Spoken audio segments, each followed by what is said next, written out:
네, 안녕하세요. 반갑습니다. 네, 아이온 에듀의 대표 강사 윤원유 강사입니다. 반갑습니다. 네, 오늘 또 나들이와 함께하는 공동육아 프로젝트에 참석하신 우리 학부모님들께 다시 한번 감사드리고요. 오늘은 또 우리 부모님들이 굉장히 궁금해하시는 배변 훈련, 식습관, 수면 습관에 대한 이야기를 좀 하려고 합니다. 특히나 배변 훈련은요, 아이들 자립심에 도움을 많이 주죠. 왜요? 아이들이 스스로 이제는 내가 배변을 가리면서 내가 어른이 되었고 내가 성숙했다는 걸 스스로 체감하는 시간이 바로 배변 훈련 시간이라고 볼 수 있습니다. 그러면서 반대로 배변 훈련 때 너무 많은 스트레스를 받으면 아이들이 어떻게 자랄까요? 네, 오히려 자립심이 떨어지고 의존적인 아이로 자랄 수 있습니다. 두 번째는 성취감을 느끼게 하는 올바른 식습관 아주 중요하겠죠. 아이들이 밥을 잘 먹고 못 먹고가 아이들의 영양 섭취에도 굉장히 중요하지만 아이들이 내가 밥을 다 먹었다는 것에 대한 내가 어려운 음식을 먹었다는 그 두려움을 이겼다는 것에 대한 성취감도 느끼게 합니다. 그리고 성격 형성에 도움을 주는 수면 습관까지 오늘 굉장히 중요한 내용을 다룰 건데요. 성격 형성에 왜 수면 습관이 도움을 주는지 오늘 또 그 내용에 대해서 디테일하게 알아보려고 합니다. 앞서서 저희 또 강사님이 배변, 수면, 식습관에 대해서 언급한 바 있죠. 2강 때. 그 내용에서 조금 더 디테일하고 조금 더 실질적인 내용이 추가되었다라고 보시면 되겠습니다. 자, 그렇다면 본격적으로 한번 들어가 보겠습니다. 우리 자립을 위한 배변 훈련 어떻게 시작하며 무엇을 도와주어야 할 것이냐. 또 특히나 우리 부모님들 중에서 12개월, 18개월 또 이렇게 동생들 또 같이 있는 부모님들이 계실 거고요. 현재 지금 나들이를 쓰고 계시는 부모님들은 현재 아이들에게 배변 훈련이 가장 나에게 큰 숙제라고 생각하시는 부모님들도 계실 겁니다. 그래서 오늘은 배변 훈련에 대한 아주 자세한 사항 얘기 드릴게요. 먼저 배변 훈련을 하게 되면 제가 원에 있었을 때도 가장 많이 하는 질문 베스트 5가 있습니다. 먼저 5위, 배변 훈련은 언제 해야 합니까? 라는 질문 많이 하시고요. 4위, 왜 배변 훈련을 그런데 해야 하나요? 아이들 너무 배변 훈련 때문에 스트레스 받고 애들도 스트레스 받지만 나도 스트레스 받아가지고 학대 아닌 학대가 시작되고 있습니다. 이런 얘기 굉장히 많이 하시거든요. 배변 훈련하다가 내가 지쳐 떨어질 것 같다. 이런 얘기도 많이 하시면서 굳이 구태여 배변 훈련을 해야 되느냐라고 묻습니다. 또 배변 훈련을 그러면 어떻게 하란 말이냐. 배변 훈련 정말 카더라 통신 너무 많다. 이 엄마한테 가면 저 말하고 저 말하고 저 말하고 다 듣다가 아주 그냥 등골이 다 떨어지겠다. 뭐 삭신 쑤신다 이런 말씀들 많이 하십니다. 또 어떤 말씀들을 많이 하시냐. 이런 말씀들을 많이 하세요. 어, 아이가 배변 훈련을 하는 데 있어서 변기에 못 앉아요. 너무 무서워해요. 이런 경우도 있어요. 네, 중요하죠. 그리고 또 언제 하나요? 배변 훈련이 실패했을 때는 어떻게 하나요? 이런 얘기들 또 많이 하십니다. 아이가 변기를 무서워하고 또 그래서 배변 훈련 하다 보니까 너무 어려워서 실패했다는 거예요. 그럴 때는 어떻게 해야 하느냐? 네, 중요한 질문들이죠. 자, 그렇다면 먼저 배변 훈련이 언제 해야 되는지부터 알려드리도록 하겠습니다. 우리가 이런 생각을 합니다. 대소변을 가리지 않으면 성장 발달이 늦나요? 라고 물어보시는 분들 계세요. 맞습니까? 대소변을 가리지 않으면 성장 발달이 늦을까요? 네, 오늘 우리 부모님들이 원에 다니다 보면은 대소변이 늦어서 치료센터를 가야 된다. 이렇게 말하시는 분들이 있습니다. 네, 4살, 적어도 5살 초반까지는 네, 정상 범주로 봅니다. 성장 발달이 늦은 거 아니에요. 아이들마다 이것을 받아들이는 데 있어서 아이들이 인지 속도가 늦다, 안 늦다를 보는 것이 아니라 아이들이 받아들이는 마음가짐에 있어서 늦어질 수도 있고 빨라질 수도 있습니다. 또 대소변 교육은 그럼 무조건 18개월 딱 되면 바로 시작해야 되느냐? 그것도 아니죠. 우리 아이들이 배변 훈련에 대해서 마음이 받아들여지는 그 타이밍이 있습니다. 그걸 잘 알아야 돼요. 자, 먼저 18개월부터는 자율신경계에서 방광과 항문 조절을 시작하기 때문에 그 시기에 맞춰 배변 훈련을 하는 것이 좋다라고 하는 것이지 두 돌 전후에 시작하는 여부는 문제가 없습니다. 21개월에는 대변이 마려운 것을 느낄 수 있고요. 27개월에는 낮에도 대변과 소변을 조금씩 가릴 수 있는 수준이 됩니다. 특히 27개월 이후에는 26% 정도 대변을 가릴 수 있다고 해요. 100명 중에 2명, 3명 정도라고 하는 거죠. 그래서 우리 애가 왜 이렇게 못 가리지? 이렇게 걱정할 필요가 있다, 없다? 없다. 27개월에는 낮에는 좀 대변을 가릴 수 있는 수준이고요. 27개월 이후, 그 이후에는요. 낮에 소변을 가리고 조금 지나면 밤에도 소변을 가릴 수 있는 정도가 85%. 굉장히 많은 아이들이 그때는 가릴 수 있게 됩니다. 36개월 정도 되면은 그냥 98% 이상은 소변을 가릴 수 있다라고 보실 수 있죠. 그리고 배변 훈련을 시작하게 되면 완료까지는 3개월 정도 소요가 됩니다. 보편적으로는 남자아이보다 여자아이가 대체로 빨리 가리고요. 또 소변을 먼저 가린다고 우리 부모님들이 쉬쉬하니까 먼저 가린다고 생각할 수 있지만 아이들은 대변을 더 빨리 감각적으로 느껴요. 왜요? 항문이 근육이 조절되기 때문에 소변은 놀다 보면은 바로 그냥 내가 쌌는지 안 쌌는지도 모르게 나와 있는 경우가 있는데요. 대변 같은 경우는 내가 느낌이 와요. 그래서 아이들이 기저귀를 차고 있어도 응! 이렇게 표정으로 짖잖아요. 그래서 야간에 먼저 대변을 가릴 때 내가 대변이 나왔다라는 느낌을 먼저 느끼게 되고요. 그래서 대변을 가리려고 밤에 자다가 일어나는 경우가 있습니다. 그래서 밤잠을 설치는 이유 중에도 대변의 느낌을 느꼈기 때문에 밤잠을 설치는 아이들도 많아요. 그리고 주간에 대변을 가리는 것부터 시작을 하고요. 순서가 그렇습니다. 그리고 주간에 소변을 가리면서 야간에 소변을 가리는 순서로 돼요. 야간에 대변 가리기, 주간에 대변 가리기, 주간에 소변 가리기, 야간에 소변 가리기 순서로 훈련이 되기 때문에 대략 이제는 만 4세경, 만 4세면 몇 살입니까? 6살쯤에는 성인 형태의 배뇨 조절을 하게 된다는 거죠. 그래서 내 아이가 왜 이렇게 빨리 해봤자 우리 아이들 4살에서 5살 되면은 당연하게 배변을 가리고 싶은 욕구가 생긴다는 겁니다. 그래서 내가 배변 완료까지는 3개월 정도 소요가 되기 때문에 배변 정도에 따라서 그 이상 걸리더라도 조금은 걱정하지 않으셔도 됩니다. 그러나 우리 아이들에게서 있어서 제일 중요한 건 뭘까요? 우리 부모님들이 타이밍을 정하는 게 중요한 것이 아닙니다. 그럼 뭐가 중요할까요? 우리 아이들이 타이밍, 배변에서 가장 중요한 건 내 아이가 가지는 타이밍 조절이 굉장히 중요해요. 내가 원해서 하는 타이밍 필요합니까? 필요하지 않습니다. 왜냐면 여러분들이 타이밍을 조절한다고 얘는 아직까지 기저귀 차는 거에 안정감을 느끼는데 무조건 기저귀 벗겨가지고 이제부터 너는 18개월이니까 배변 훈련을 해야 돼. 그러면서 막 돌아다니게 하면 여러분들 어떻게 되냐면 돌아다니면서 잔소리를 하게 되고 네, 마치 모든 그 아이의 헨젤과 그레텔도 아닌데 아이가 쏟아내는 배뇨를 닦느라 정신이 없게 돼요. 누가 먼저 시작을 했으니까요? 네, 부모님들이 타이밍을 시작했으니까요. 그래서 아이들이 원하는 타이밍이 있습니다. 그 타이밍을 한번 볼게요. 소변을 4시간 정도 참은 거는 좀 많이 참는 거예요. 네, 우리 부모님들. 2시간에서 3시간. 또 1시간 이상 참았다. 그러놓고는 한 번에 쌀 수 있다. 오, 괜찮은 타이밍. 그리고 대변을 일정한 시간에 주기적으로 싼다. 이거는 누가 체크해야 될까요? 당연히 부모님이 체크하시죠. 아침에 일어나서 밥 먹는 시간에 대략 한 10시 반에 쌌다. 오늘부터 여러분들이 한번 체크하시는 거예요. 배변 훈련 하시는 분들은. 10시부터 한 10시 반 사이에 쌌다. 12시에서 1시 사이에 쌌다. 그 기적이 가는 타이밍을 여러분들이 한번 체크해 보시라는 거죠. 이해되셨죠? 일정한 시간에 싼다는 거는 이 아이에게 그 일정한 시간을 여러분들이 분석해 놨다가 어린이 변기에 데리고 갈 수 있다는 겁니다. 혼자서 걸어가서 변기에 앉는 거를 좋아한다. 부모가 화장실에서 볼일 보는 것을 보고 따라한다. 그리고 여러분들이 이제 딱 느낌이 옵니다. 싫어, 안 해! 싫어, 안 해! 내가 할 거야! 이 말 많이 해요. 아주 좋은 타이밍이에요. 우리 아이들이 자기 주장이 늘어나면 자기 주장이 늘어나는 만큼 여러분들은 피곤하실 겁니다. 네, 우리 부모님들께 항상 말씀드리지만 여러분들이 겪는 육아 스트레스 이때부터 시작입니다. 그죠? 그만해, 진짜. 그렇죠? 어, 너가 싫으면 나도 싫어진다, 점점.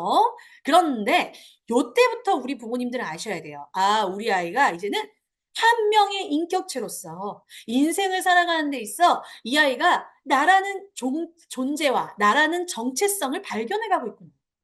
그래서 내 아이가 싫어, 안 해, 내가 할 거야. 그러면 여러분들은 어머, 너가 이제 스스로 할 시간이 됐구나. 그러면서 칭찬을 해줘야 돼요. 따라해 볼게요. 어머! 여러분들, 이때 좀 따라 하시라고요. 어머! 우리 소희 어머니 잘하시네요. 네, 이렇게 얼굴을 여시면 제가 이렇게 이름 불러드려요. 소희 어머님처럼 따라합니다. 어머! 내 아이가 이제 어른이 돼가는구나. 네. 어른이 돼가는구나를 몇 살 때부터 한다? 3살, 4살 때부터 이 아이가 싫어, 안 해, 할 때부터 생각을 하셔야 돼요. 3살, 4살까지는 완전 애기로 키우다가 5살 돼가지고 너 이제 어른이잖아. 너 이제 형아잖아. 너 이제 누나잖아. 이러면 애가 얼마나 당황스럽겠어요. 그죠? 이 아이가 내가 스스로 싫어, 안 해, 내가 할 거야 라고 하면 어머, 벌써 어른이 되어 가는구나. 이야, 이제 스스로 정말 멋지게 하는구나 라고 칭찬을 해주면서 그러면 이제 기저귀도 뗄 수 있겠네 라고 같이 붙여가지고 아이들한테 얘기를 해주는 거예요.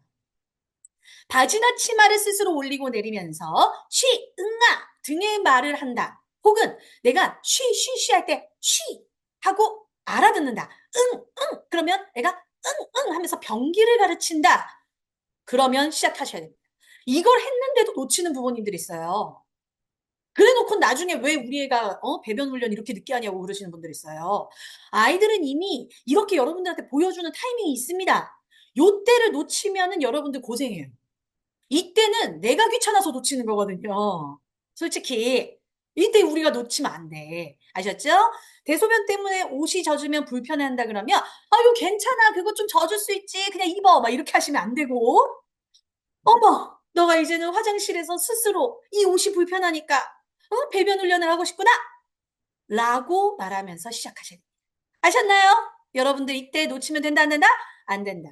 그러면 이렇게 아이들과 하다 보면은 나도 열받고 얘도 열받고 서로 열받는데 그냥 저는 배변 훈련 안 하고 싶어요. 지가 알아서 하겠죠. 아니면 배변 훈련 그냥 늦게 하면 안 되나요? 아이가 다 알아들었을 때. 그런데 여러분, 왜 배변 훈련을 해야 되냐면요. 네 번째죠. 우리 지고이트 프로이드가 이제 약간 성적 에너지를 중심으로 인간의 발달 단계를 말했긴 했지만 이 구강기와 항문기는 굉장히 잘 말한 케이스예요. 학자들이 많은 반론을 제기했지만 사실은 이렇게 정확하게 구강기 항문기에 대해서 사실적으로 배변 훈련에 대한 중요성을 말한 학자는 프로이드가 유일무이할 정도로 굉장히 엄청나게 지대한 영향을 끼쳤습니다. 이 프로이드는요, 구강기를 이렇게 말하고 있습니다. 생후 1년에서 1년 6개월, 네, 우리 12개월에서부터 18개월, 요 정도 되는 아이들한테는요, 구강기라고 하죠. 그래서 아이들 손가락 빨고 발가락 빨잖아요. 그때 뭐를 해요? 빠는 것에 있어서 이 아이들이 만족과 쾌감을 얻는 거예요. 그때 뭐를 느끼나요? 안정감을 느낍니다. 특히나 이때 우리를 다른 말로는 자위행위라고도 해요. 자위행위가 청소년 때만 있는 거 아닌가요? 막 이렇게 느끼는데요. 자신이 스스로 위로하는 행위입니다. 그래서 우리 아이들이 이 손가락을 빨 때는 내가 엄마가 만약에 내 옆에 없거나 엄마의 젖을 빨지 못하거나 할 때는 손가락을 빠는 것으로 내가 나를 위로하는 행위를 하는 거예요. 그러다 보니까 이거를 너무 빨리 떼거나 막 여기 식초 발라가지고 무조건 떼게 하면은 오히려 집착하는 거에 고착 문제가 발생될 수 있죠. 그래서 천천히 떼게 해주는 것도 괜찮습니다. 그 대신 이 아이가 손가락을 빨게 하고 싶지 않다면 우리 부모님들이 이 아이와 피부 접촉과 이 아이한테 많은 사랑 표현을 해주는 게 훨씬 더 건강하게 아이들이 전차적으로 구강기에서 벗어나는 행동이라고 볼 수 있겠고요. 두 번째, 이제 18개월부터 만 3세. 심지어 지고이트 이 프로이드가 있었을 때는 과학적으로 항문기에 이 자율신경계가 발달한다는 것을 확인되지 않았던 시대인데도 불구하고 집중적으로 유아를 관찰하면서 얻은 게 항문기였습니다. 굉장히 놀라운 일이죠. 그래서 이분이 굉장히 심리적으로 아이들을 굉장히 깊게 네, 장기적으로 관찰했다고 볼 수 있어요. 그래서 생후 1년 6개월에서 만 3세 아이들은 항문 주위에 집중한다라는 걸 본 거죠. 그래서 배설을 할 때 쾌감을 느끼고 배변 훈련 때 이 아이들이 오히려 내가 뭔가를 자유함을 느낀다라고 프로이드는 말하고 있습니다. 무의식적으로 느끼는 거죠. 그래서 배변 훈련 때 양육자가 너무 그냥 아무 데나 싸도 돼. 아니야, 기저귀 해도 돼. 너무 관대하게 하면 오히려 무책임하게 되고 내가 약간 청결에 있어서 무감각하게 된다라고 말을 하고 있고요. 반대로 너무 닦자마자 막 물티슈로 닦고 너무 자주 갈고 너무 지나치게 너 여기서 똥 싸면 안 돼. 너 여기서 응아하면 안 돼. 너 저기서 쉬하면 안 돼. 너무 많은 잔소리를 하게 되면 오히려 강박 증상이 일어난다고 해요. 어떤 아시겠지만 고착 증세가 일어나는 거죠. 너무 심한 우리가 이렇게 각 잡아가지고 막 해야 되는 게 어렸을 때 너무 심하게 배변 훈련하면 그렇습니다. 그래서 적절하게 이 아이를 관찰하면서 이 아이에게 긍정적인 상호작용. 긍정적인 상호작용이 뭐예요? 아까처럼 어머 누구 새끼길래 이렇게 똥이 예뻐? 우리가 막 이렇게 할머니가 내 새끼 이러잖아요. 누구 딸이길래 누구 자녀길래 누구 아들이길래 이렇게 똥이 예뻐? 누구 딸이길래 누가 이렇게 쉬를 시원하게 썼어? 이렇게 아이들의 배변 훈련에 대해서 우리가 행복한 반응을 해주면 우리 아이들이 내가 긍정적이고 관대한 성격을 가지게 되면서 내가 적절하게 청결을 유지하고 적절하게 내가 질서를 유지하는 것도 학문기 때 배운다는 거예요. 그래서 질서 교육을 하는 기본 생활 습관 교육을 표준보육 과정에서 하는 이유가 이것 때문입니다. 자, 이 이후에는 남근기 3, 5세 때 이루어지고요. 남근기는 성기에 집중하는 시기이기 때문에 아이들이 그때 유치원 때 자유행위도 하게 되고 성기를 만지는 것도 하게 됩니다. 왜요? 성기에 대한 애착이 형성되기 때문에 그때는 어른의 이성 간의 어른에 대해서 아이들이 알게 되죠. 남자애들은 엄마에 집착하고 여자애들은 아빠에 집착하는 게 남근기 때 일어난다고 합니다. 그리고 잠복기 때는 7세, 12세, 그때는 우정과 외부 세계, 사회생활에 아이들이 관심이 갖게 되고요. 청년기 13세 이상부터는 신체적인 성숙과 이제는 다른 남자친구, 이성친구에게 성욕이 느껴지게 되면서 자아정체성에 영향을 주는 시기가 됩니다. 그러면 이 남근기, 잠복기, 청년기에 가장 영향을 주는 때가 언제다? 바로 구강기, 학문기다. 그래서 배변 훈련이 성격 형상에 매우 영향을 주는데 먼저 어떤 영향? 자기조절력에 대한 영향, 그리고 자립심에 대한 향상, 그리고 내가 배변 훈련을 하면서 도전 정신을 가지게 되고요. 그 다음에 뭐를 가지게 돼요? 청결성까지 향상하게 됩니다. 배변 훈련이 성격 형상에 매우 영향을 끼치기 때문에 내가 그냥 알아서 아이들이 하면 되지 뭐 굳이 내가 배변 훈련 해야 돼 아이들이랑 이렇게 싸워가면서 라고 하는 것이 아니라 내가 배변 훈련을 목적성을 가지고 하시는 게 중요합니다. 그래서 배변 훈련은 하셔야 됩니다. 그런데 그 행위를 언제 하느냐가 아까 제가 앞서서 말씀드린 내 아이의 타이밍에 맞게끔 하는 것이 가장 효과적이다. 덜 싸운다. 라는 말이죠. 효과적이란 말은. 자, 그래서 어떻게 배변 훈련을 해야 되느냐가 굉장히 중요하겠죠. 그래서 이강 때 먼저 우리 강사님이 말씀하셨는데 거기에 대해서 제가 10가지로 조금 더 디테일하게 열어두겠습니다. 먼저 타이밍 중요하다고 말씀드렸습니다. 두 번째는요. 할머니 배변 훈련법입니다. 제가 아까 할머니 배변 훈련법 얘기했죠. 뭐예요? 훌러덩 벗기고 돌아다니게 하는 거예요. 그러면서 애가 쉬하면 어떻게 해요? 아이고 또 우리 애기 여기다가 쉬했네. 자, 쉬할 때 할머니한테 뭐라 그러라고? 쉬, 쉬. 뭐라 그래요? 할머니가 이 아이가 쉬할 걸 알고도 훌러덩 벗겨놓고 다니는 거예요. 그냥 팬티 입고 다니는 거예요. 그래서 아이가 뭘 느끼게 해줘요? 기저귀는 불편하고 벗으면 가볍다라는 걸 느끼게 하는 겁니다. 훌러덩이 첫 번째 할머니들은. 그 다음 두 번째는요. 내 새끼예요. 아까 제가 누구 새끼, 내 새끼 막 이렇게 얘기한다 그랬죠? 누구 새끼라 그러니까 왜 강사님 비속어 쓰시냐고 이렇게 생각하실 수 있는데 그 말을 할머니 얘기하는 거예요. 내가 똥을 싸면 치워주고 칭찬하는 거예요. 누구 똥이 이렇게 건강하고 이쁘게 생겼대. 분명 혼날 것 같은데 안 혼나는 그런 느낌 아시죠? 이게 굉장히 할머니들이 우리를 키우는 것이 아주 원시적인데 아주 교육적이에요. 또 생각해보면. 그리고 뭐라 그래요? 자, 응아 다 치운 다음에 뭐라 그래요? 자, 응 할 때, 응, 응. 그리고 어디가? 네 변기에 가서 응, 응 하면 돼. 아니면 할미 불러, 할미. 이렇게 하잖아요. 그게 할머니들을 굉장히 지혜롭게 하신 겁니다. 그래서 어떻게 한다? 훌러덩 벗기고 돌아다니고 일단 씻기면서 여러분들이 정신건강에 해롭지 않도록 얘기하는 거예요. 아, 우리 애가 가벼움을 느꼈구나. 아, 쟤 진짜 또 쌌어. 이러면 열받잖아요. 어떻게 한다고요? 따라합니다. 가벼움을 느꼈구나. 우리 애가 드디어 이렇게 생각하시면서 네 뭐라 그래요? 치운 다음에 쉬, 쉬는 어디? 변기 하면서 엄마가 안고 응, 응 어디? 변기 가면서 안고 오케이? 그래서 아이들한테 변기를 옮겨 다니게 할 수는 없잖아요. 변기를 옮겨 다니게 하면 아이들은 언제나 어디서나 싸도 된다고 생각합니다. 노상방뇨 안 되잖아요. 그러니까 변기는 그대로 두시되 아이가 가서 할 수 있도록 항상 얘기해 주시면 좋고요. 변기는 화장실 옆에 두는 게 가장 좋습니다. 그래야 아이들이 어린이 변기 다음에 화장실로 들어가잖아요. 그런데 변기랑 화장실이랑 가깝지 않고 안방에서 하게 되면 아이들은 안방의 안정감을 가지기 때문에 화장실에 가는 거에 두려움을 느껴요. 아셨죠? 자, 세 번째입니다.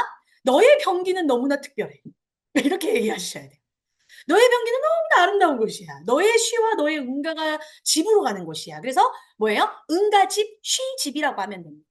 그래서 응가는 너의 몸에 있는 것이 아니라 너의 쓰레기를 다 모아서 이 집으로 보내는 거야. 그래서 너의 몸을 깨끗하게 해주는 거기 때문에 깨끗하게 만드는 청소부야. 아셨죠? 그래서 이 청소부가 특별한 곳 청소집으로 들어가야 돼. 이렇게 얘기해 주시면 훨씬 더 아이들이 내 몸을 깨끗하게 하는 거기 때문에 이게 특별하고 좋은 거구나라고 생각할 수 있게 됩니다. 그래서 변기는 너의 친구야. 하루에 한두 번씩 5분 정도는 식사 후에 변기 앉는 놀이를 시켜주시는 거예요. 왜냐면 식사 후에 아이들이 좀 먹고 이게 약간 누고 싶잖아요. 식사하고 나면 이렇게 배가 조금 꾸룩꾸룩 하면서 누고 싶거든요. 그때 변기에 앉는 놀이를 하면 아이들이 좀 안정감을 가집니다. 내가 밑에 아무것도 안 하고 있는데 나는 지금 배가 꾸르륵꾸르륵 하는데 난 놀고 싶거든요. 그러면 어머님들이 뭐라 그래요? 우리 변기 앉기 놀이 하자. 그러면서 어머님 또 화장실에 앉아 있고 아이도 화장실 앞에서 변기에 앉아서 엄마를 쳐다보게 하는 거예요. 그러면서 변기 역할 놀이를 하는 거예요. 엄마 아빠 변기 올라가기, 엄마는 소희 변기 올라가기. 오늘 소희가 조금 많이 나옵니다, 어머니. 어머님이 자주 보이시네요. 또 란영이 어머님, 또 란영이 어머님이 변기에 란영이 변기에 올라가고 란영이는 아빠 변기에 올라가고 서로 변기를 역할 분담하는 거예요. 이해되셨죠? 그러면서 엄마도 됐다가 아빠도 됐다가 하실 수 있도록 하면 됩니다. 자, 그리고요. 아이가 기저귀 변을 어린이용 변기에 버릴 수 있도록 해주셔야 돼요. 여러분들 기저귀 이렇게 변을 갈잖아요. 그럼 기저귀 채워서 빨리 버리려고 하시는데 약간 딱딱한 변 있죠. 너무 무른 변이나 물변은 안 됩니다. 네, 물변은 아시죠? 네, 더 이상 설명하지 않겠습니다. 변이 집으로 가는 것을 설명하기 위해서 약간 똥똥한 변들은 건강한 변들은 여러분들이 눈에 보여주시고 어머 우리 파밍이 몸에 있었던 쓰레기를 이렇게 변 친구가 갖고 왔네. 이 변 친구를 이제 집에 보내줘야겠지. 어린이 변기 뿅 하고 집에 보내주시면 돼요. 너무 좋죠. 그리고 기저귀랑 변기랑 병행하는 거예요. 여러분들 기저귀 내가 훌러덩하니까 또 다 훌러덩하는 건 안 되겠죠? 잠잘 때라든지 낮잠 시간에는 기저귀랑 병행을 해야 돼요. 뭘 병행하는 게 되게 중요하면 여러분들 여름에는 벗기고 다니잖아요. 땀띠 날까 봐. 그런데 얘네들이 가끔씩 기저귀를 찰 때가 있어요. 그러면 아이들이 이제 점점 어떠냐면 더워요. 그럼 여러분들이 어떻게 해야 돼요? 더움을 살짝 느끼게 하셔야 돼요. 더움을 느끼고 찝찝함을 느끼니까 내가 벗고 싶거든. 그러면서 뭐라 그래야 돼요? 쉬할까? 응아할까? 우와, 형이 됐네. 우와, 시도했네. 만약에 기저귀에서 변기했다. 그러면 그날 잔치 나는 겁니다. 여러분들 그날 잔치국수 먹으면 돼. 그때는 난리 나는 거냐, 막 파티 일어나는 거야. 그러면 이 아이가 그때부터 내가 기저귀를 떠나 변기로 가는 이 순간이 이렇게 행복한 거구나를 아이들이 느끼게 됩니다. 그러면서 기저귀가 변기보다 10분의 2가 줄어들었을 때 예를 들어서 3분의 1밖에 기저귀를 안 하고 3분의 2가 변기를 하는 순간이 이제 점점 늘어나면서 여러분들은 기저귀 이별식을 거행하시기 바랍니다. 굿바이 기저귀. 아셨죠? 굿바이 파티 하는 거예요. 제가 왜 이런 이야기를 하냐면 아이들이 우리는 당연한 순간들인데 아이들한테는 특별한 순간들로 기억하면 아이들은 그때 자존감이 굉장히 높아집니다. 그래서 팬티와 기저귀의 무게도 좀 재보면서 이제는 편한 팬티를 아이들한테 자 기저귀를 이렇게 물을 채운 기저귀랑 팬티를 보면서 아이들한테 이렇게 손에 올려주면 아이들은 당연히 기저귀가 무겁잖아요. 어떤 게 더 편해? 어떤 게 더 가벼울까? 그러면 아이들이 팬티를 잡겠죠. 그러면 그때부터는 이제부터 팬티를 착용하고 기저귀는 안녕 하는 거야. 기저귀 이별식이야. 그러면서 기저귀를 아이들이 들고 쓰레기통에 버리는 이별식을 하면 아이들이 굉장히 재밌어합니다. 아셨죠? 그렇게 기저귀 이별식을 거행해 주시고 이제는 성인 변기 위에 유아용 깔개를 덮어주세요. 10분의 8 정도 아이들이 어린이 변기를 사용할 수 있다면 이제부터 성인 변기랑 병행. 이해되셨죠? 성인 변기로 가야 됩니다. 결국에는 우리 아이들이 이제 대변을 해야 되는, 배뇨를 해야 되는 곳은 어린이용 변기가 아니라 성인 변기이기 때문에. 그래서 어린이용 변기에 많이 익숙해지면 성인 변기에 유아용 깔개를 덮는데 여기서 여러분들 유아용 깔개를 살 때 여러분들이 원하는 거 사지 마시고 이렇게 다땡소나 이마트나 쿠팡 가서 보실 때 내 아이가 좋아하는 스타일의 유아용 깔개 또 우리 아시겠지만 18개월에서 21개월 사이에 아이들이 이렇게 넘어갈수록 말 되게 빠르고 내가 좋아하는 거를 굉장히 잘 고르는 친구들 있잖아요. 그런 친구들은 더 좋아요. 그런 친구들 자기가 고르게 하세요. 그러면 이 아이들이 그 깔개를 내가 골랐기 때문에 올라가는 걸 좋아합니다. 그리고 내가 깔고 나서는 휴지로 좀 닦아보게 하는 거 되게 좋고요. 여러분들이 이제 지금까지는 기저귀로 물티슈로 닦고 물로 씻어 주었을 테지만 성인용 변기 위에 유아용을 깔개를 덮어서 올라가기 시작한 후부터는 씻지 마세요. 씻기는 별로 안 좋아요. 우리 아이들이 공중 화장실에 가서 수돗물로 씻을 거 아닙니다. 여러분, 그죠?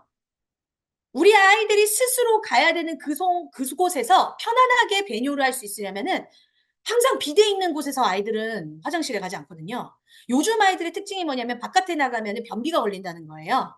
왜요? 물로 씻고 비데로 씻다 보니까 불편한 데 가서 배뇨를 못해. 그럼 여러분들 당장 베트남 여행 가보세요. 하와이 여행 가보세요. 우리나라처럼 깨끗한 화장실 별로 없습니다. 그럼 우리 아이들이 거기 가서 적응을 할 수 있을까요? 없을까요? 없어요. 너무 높은 청결도는 우리 아이들의 사회성과 우리 아이들의 적응도를 낮게 만듭니다. 낮아지게 만듭니다. 그래서 어느 정도 대소변이 변기에서 익숙해지는 아이들은 스스로 휴지로 닦아보게 해줘야 돼요. 휴지로 닦는 느낌을 알게 해줘야 돼요. 근데 나는 너무나 물티슈로 닦게 하고 싶다. 그러면 비대용 물티슈를 아이들한테 소지해서 비대용 물티슈로 닦고 난 다음에 휴지로 닦을 수 있도록 습관을 형성시켜 주시는 게 좋습니다. 궁극적으로는 뭐다? 바깥에서 할 수 없는 것들을 집에서 시키지 말아주셔요. 그럼 아이들은 예민해지고 오히려 아이들의 건강에 도움이 되지 않는다. 꼭 기억해 주시기 바래요. 제가 이거 원에 있을 때 어머님들한테 엄청 얘기했는데도 이걸 못 고치시더라고. 결국에는 아이가 계속 바깥에 나가서 소풍 가서 나들이 가서 소변과 배변을 못 써니까 얼마나 성격이 예민해지는지 몰라요. 이거 되게 중요해요. 그리고 낮 훈련이 끝나면은 이제 잠자리 들기 전에 소변 놓아야 돼요. 왜요? 낮 훈련이 다 끝나면 밤에 소변 놓는 거가 제일 마지노선이잖아요. 네, 아이들이 이불에 자꾸 지도 그리시잖아요. 저는 옛날에 지도 그렸다가 엄마한테 얼마나 혼났는지 밖에 나가서 뭔지 아시죠? 피? 이거 쓰고 네. 소금 뿌리고 막 그랬다니까요. 어렸을 때 제가 시골에서 자라가지고 그럼 돼요, 안 돼요? 안 되죠. 그 학대예요. 그리고 빨개 벗겨서 나가야 되겠다 그러면서 빨개 벗겨서 문 앞에 세워놓는 부모님도 계신데 절대 안 됩니다. 엄청나게 수치심을 가지. 그리고 이 수치심이 정체성과 자존감 형성에 너무나 중요한 영향을 미쳐요. 그래서 수치심 주지 마시고 실수해도 괜찮아. 너가 잠잘 때 소변을 안 놓을 때까지 엄마는 계속해서 치워줄 거야. 라고 얘기하세요. 그 대신 소변을 밤에 놓지 않도록 우리 미리 소변 놓고 가자. 그리고 밤에 물 찾으면은 조금 조절해서 물을 주지 마세요. 아셨죠? 네. 그리고 이 아이들이 잠을 자고 나서 소변을 누면은 어머님들이 빨리 치우지 마시고 소변을 눈 자리에서 느낌을 느끼게 하세요. 얼마나 축축하고 찝찝한지. 아셨죠? 그리고 나서 이거를 냄새도 맡아보게 하세요.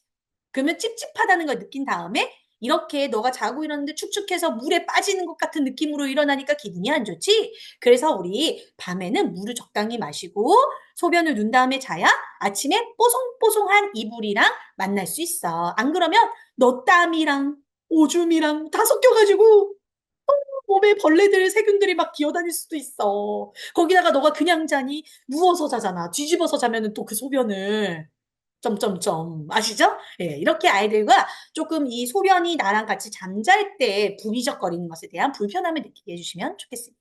자, 그러면서 어떻게 한다?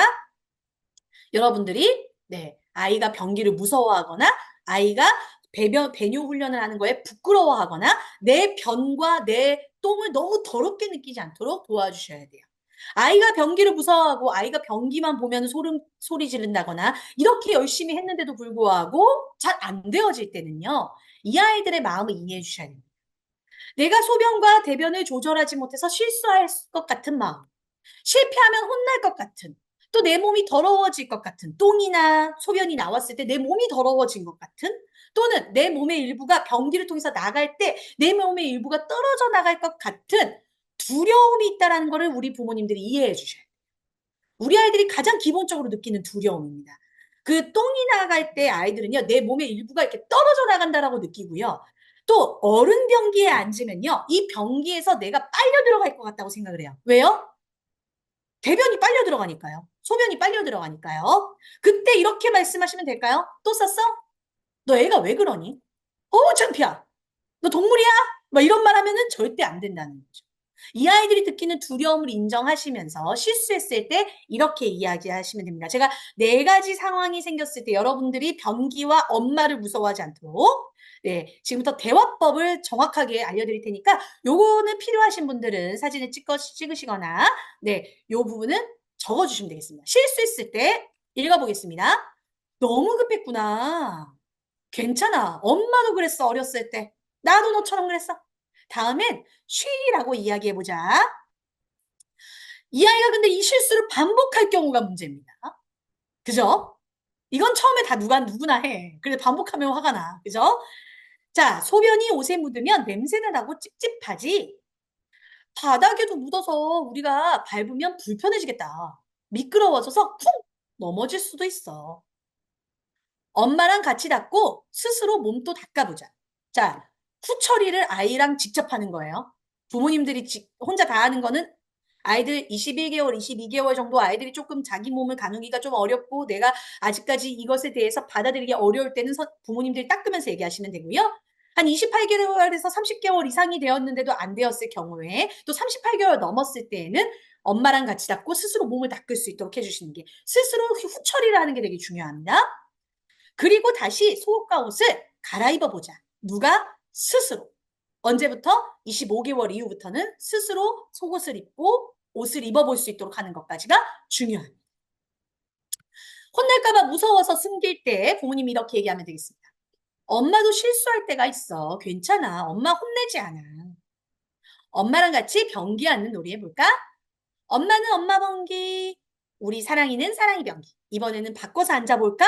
같이 바꿔서. 이번에는 엄마가 사랑이 변기, 사랑이는 엄마 변기. 이야, 정말 멋지다. 해놓고 몇 번을 하더라도 끝까지 하면 돼. 너는 어차피 하게 돼 있어. 이걸 믿어주게 줘야 돼요. 얘는 실수를 계속 하게 되면 어른들도 이런 생각합니다. 내가 반복적인 실수를 하면은 나는 계속 실수를 하게 될 것 같고 성공을 못 할 것 같다는 생각을 해요.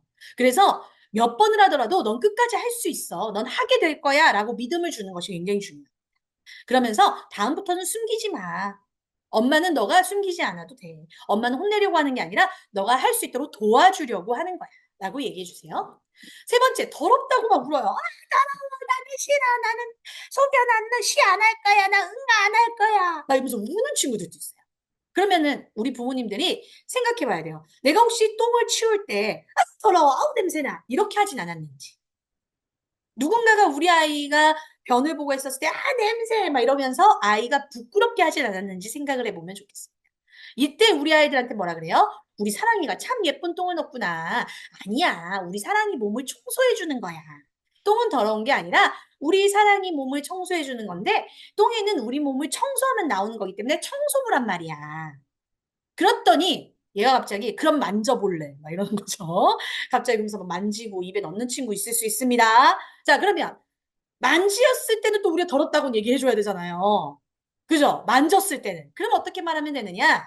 그런데 말이지, 이 똥이 우리 몸을 청소해서 나온 거기 때문에 이 똥에는 우리 몸에 있었던 세균들이 많이 붙어 있어. 그래서 이 세균이 손에 묻으면 어떻게 될까? 그치. 세균이 손에 묻으면 안 좋은 거야. 똥 자체가 안 좋은 게 아니고 똥에 있는 세균이 우리한테 들어오면은 다시 세균을 먹는 거가 되잖아. 예쁜 똥을 넣었으니까 그리고 몸이 깨끗해졌으니까 이제 이 똥이 다시 세균이 들어가지 않도록 만지지는 말자. 그리고 어디에 넣자? 변기. 우리 똥집에다가 똥친구 집에다가 데려다 주자. 그리고 똥친구 집에 데려다 주.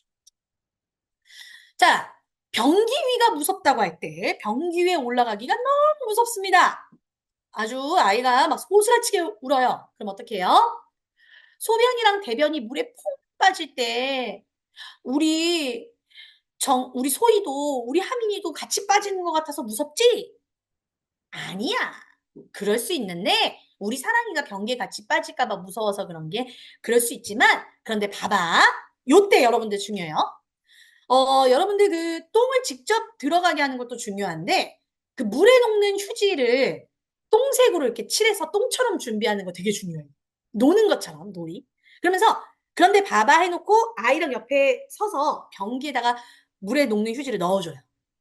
자, 우리 몸에 더러운 세균들을 가지고 이제 똥친구가 집으로 가야 돼요. 뿅! 자, 그래서 이렇게 딱 들어갔다. 그런데 봐봐. 엄마가 이제 올라가 볼게. 그러면서 엄마가 올라가요, 변기에. 자, 휴지 놓고 엄마가 올라가요. 그럼 어떻게 돼요? 엄마는 안 빠졌잖아요? 요때 아이한테 얘기해 준 거예요. 어?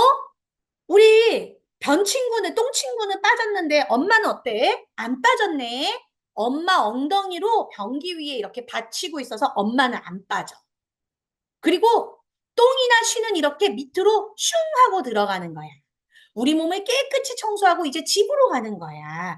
이 친구만 집으로 가는 거고, 우리 이래는 엄마 집에 있잖아. 엄마 집에 이래가 있는 것처럼 똥친구도 똥집으로 들어가야 돼. 그러면 우리 같이 잘 가라고 인사해 볼까? 하놓고 내려오셔서 물을 내리면서 얘기합니다. 안녕, 집에 잘 가. 그럼 어떻게 돼요? 엄마는 그대로 있고 똥만 내려가는 거예요. 이렇게 아이들한테 보여주시는 거예요. 아셨죠? 똥은 내려갔네. 근데 엄마는 여기 있네. 우리 소희도 마찬가지야. 소희는 엉덩이로 변기를 받치고 있어서 소희는 내려가지 않아. 똥이랑 쉬만 내려가는 거야. 라고 얘기해 주시면서 두려움을 이기게 도와주시면 됩니다. 마지막, 그럼 배변 훈련이 실패했을 때는 어떻게 합니까? 여러분, 따라합니다. 스스로 움직일 수 있다면 배변 훈련에는 실패란 없습니다. 실패라고 생각하는 우리의 생각이 실패인 거예요. 내 아이가 몸을 움직일 수 있다? 손을 움직일 수 있다? 발을 움직일 수 있다? 내 아이가 스스로 할 수 있다? 그럼 무조건 실패는 없어요. 시기가 문제인 거예요. 정신승리하세요. 따라합니다. 될 때까지 하는 거다. 평생 닦아줄 순 없다. 네, 그죠? 평생 닦아주실 거면 실패라고 생각하시고 기저귀 계속 치우시면 됩니다. 그런데 내가 이 아이한테 될 때까지 한다고 하면 기저귀 떼고 움직이시면 됩니다. 할머니 육아법 어떻게 해요? 훌러덩 내새꾸 알겠죠? 자, 그리고 생각합니다. 나도 쉽지 않았다. 시작. 네, 여러분 또 배변 훈련하는데 쉽게 하신 분들 없습니다. 네, 그때 생각하세요. 그리고 노력을 중요하게 생각해야 됩니다. 자, 아이의 배변 훈련은 다이어트와 같다. 시작. 네, 여러분 다이어트 쉬워요, 안 쉬워요? 안 쉽죠. 제일 어려운 게 다이어트. 오늘 하자 그랬는데 오늘이 안 돼. 그래서 맨날 뭐라 그래? 내일부터 하자. 아이도 마찬가지예요. 배변 훈련 내일부터 하자. 아이들은 그렇게 하면서 어느 순간 되어지는 거예요. 그리고 마지막 따라합니다. 우리 아이는 성장하고 있다. 쉬를 실패하고 성공하느냐가 성장의 과정이라는 걸 알아야 돼요.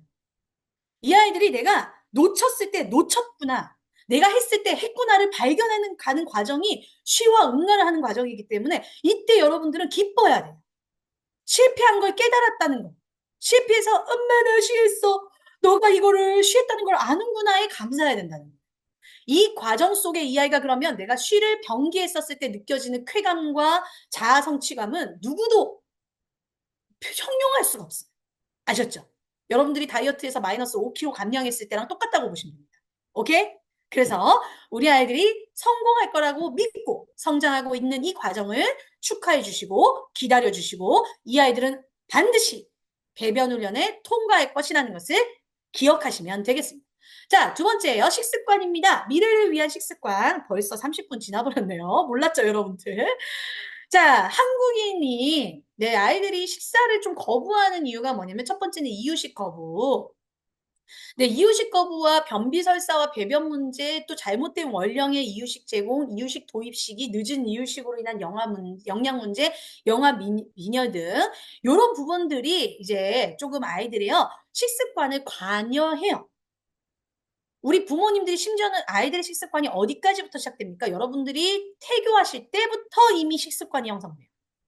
네, 인스턴트를 막 먹으면서 내 아이가 원해서 피자 먹고 싶어.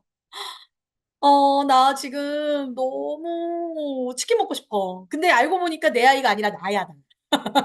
그럴 수 있죠. 그런데 되도록이면은 태교하시는 분들은 건강한 거 드세요.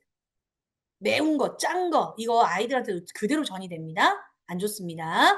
요즘 한국인의 비만 늘어나고 있죠. 살은 쪘는데 영양 결핍 엄청 많습니다. 지금 보이시나요? 네. 코로나 이후로 엄청 심해졌어요. 그래서 여러분, 가려 먹지 않고 골라 먹는 아이로 키워야 합니다. 이 말은 뭐냐면 다 먹을 수 있는데 건강한 걸 골라 먹을 수 있는 아이가 되어야 해요. 그러면 우리 부모님들도 골라서 잘 선택해서 주셔야 돼요. 그러면 이제부터 우리 가정의 식사 분위기, 식사 어떤 패턴, 그리고 식사하는 종류가 뭔지 한번 체크해 보도록 하겠습니다. 여러분들의 식사 분위기는 어떻습니까? 자, 혼자 준비한다, 역할 분담한다. 어떤 거죠? 알아서 생각하세요. 말없이 먹는다, 말 많이 한다. 다 다른 거 하면서 한다. TV 보면서 하거나 한 명은 핸드폰 보고 한 명은 TV 보고 애는 장난감 갖고 놀고 아니면 함께 이야기하면서 식사한다. 한마디로 핸드폰 놓고 TV 안 보고 식사에 집중한다. 웃으면서 식사한다. 분위기가 싸하다. 왜 식사할 때마다 소통을 하려고 했는데 호통으로 끝나고 식사할 때마다 자꾸 우리는 대화로 시작했는데 갈등으로 마무리되는가? 한번 보실 필요가 있겠죠. 우리 가정의 식사 메뉴는 어떤지 한번 점검을 해볼 필요가 있습니다. 자, 저가공 식단을 먹느냐, 가공식품 위주로 먹느냐. 아주 중요합니다. 여러분 요즘 지중해 식단 유행하는 거 아시죠? 웬만하면 야채, 과일을 거의 가공하지 않은 상태에서 먹는 거. 아이들한테 지금 멀티비타민, 단백질 채워주는 거 중요한데 저가공 식단을 하시면서 불필요한 먹는 걸로 채워지지 않는 그런 영양소만 영양제를 주셔야 됩니다. 영양제도 가공되었기 때문에. 우리 부모님들은 저가공 식단이냐 확인하셔야 됩니다. 우리 가정의 식사 습관은 어떠느냐? 급하게 먹냐? 천천히 먹냐? 하나를 꼭 남기는 분들 있어요. 까치밥을 줄 건가 봐요. 네. 지금은 까치 없으니까 다 먹어도 됩니다. 자, 편식을 하냐? 골고루 먹느냐? 자, 제가 이걸 왜 점검하라고 하냐면 우리 부모님들의 그 식사 분위기와 환경이 우리 아이들의 식단을 좌우해도 과언이 아니에요. 그래서 우리 부모님들 요걸 한번 체크해 보시고 지금부터 식습관 교육 시작하겠습니다. 올바른 식습관을 형성하는 첫 번째 걸음은요. 식사 시간이 기대되게 하는 것입니다. 식사 시간이 기대되지 않으면 식사가 재미없어집니다. 식사가 즐거워야 되고 식사가 재밌어야 되고 식사가 건강해야 됩니다. 그러려면은 먼저 우리 집이 분위기 좋은 맛집이 되어야 하는 거죠. 우리 여러분들 식당에 딱 들어갔어요. 엄청 맛있는데 서비스하는 직원이 식탁에다가 접시를 던져버리면 기분이 어떻습니까? 장난 아니야? 이거 나오잖아요, 여러분. 우리가 집에서 레스토랑 같은 느낌으로 서로가 존중하는 식사 분위기를 만들면 굉장히 이게 아이들한테도 영향력을 줍니다.